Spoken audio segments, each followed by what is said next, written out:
Once upon a time in Portland, three owners in the food service industry awoke to start their business day.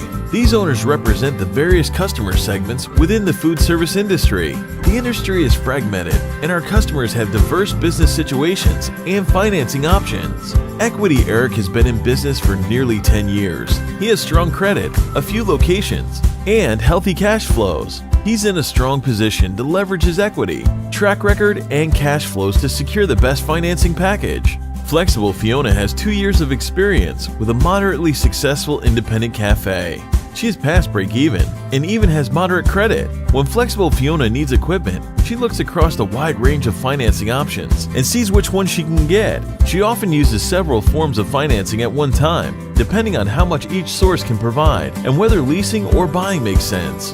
Fiona represents multiple customer segments. What they all have in common is their use of different types of financing to get the whole package they need.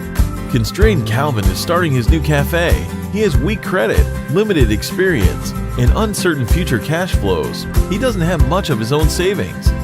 All three of our owners go out to buy the piece of equipment they need, but they go different ways. Eric and Fiona both arrive at the dealer.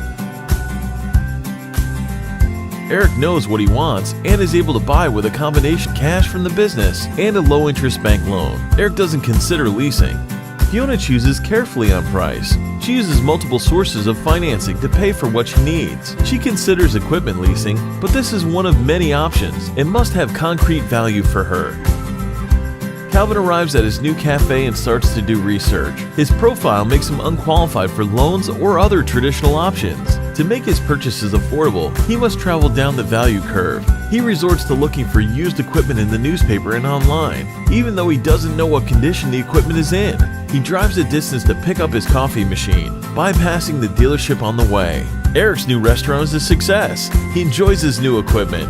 He has the weakest affinity to the Silver Chef offering. Fiona continues to build her cafe. She has an affinity for the Silver Chef offering in some situations, but she sees this as an option of many. Given her options, there may be an opportunity to convert her to using Silver Chef's products for some or all of her financing needs. Calvin battles with his used equipment in his cafe. He spends his limited cash resources on repairs and can't afford to buy more equipment to grow. He has the strongest affinity for the Silver Chef product, but his constraints make him predisposed to rely on used equipment despite the obvious disadvantages. His constrained consumer behavior leaves out other financing options. Ironically, the customers with the highest affinity to Silver Chef's product are the least visible and have the lowest chance of exposure to Silver Chef. Silver Chef must create the environment where the customers with the greatest affinity are exposed to them. The product offering is an excellent solution for Calvin and may work for Fiona, but the go-to-market strategy must proactively interject the value proposition into the customer's purchase cycle. There are two battles to be fought and won: access to the high-affinity customer and differentiation of the value proposition to beat the alternatives.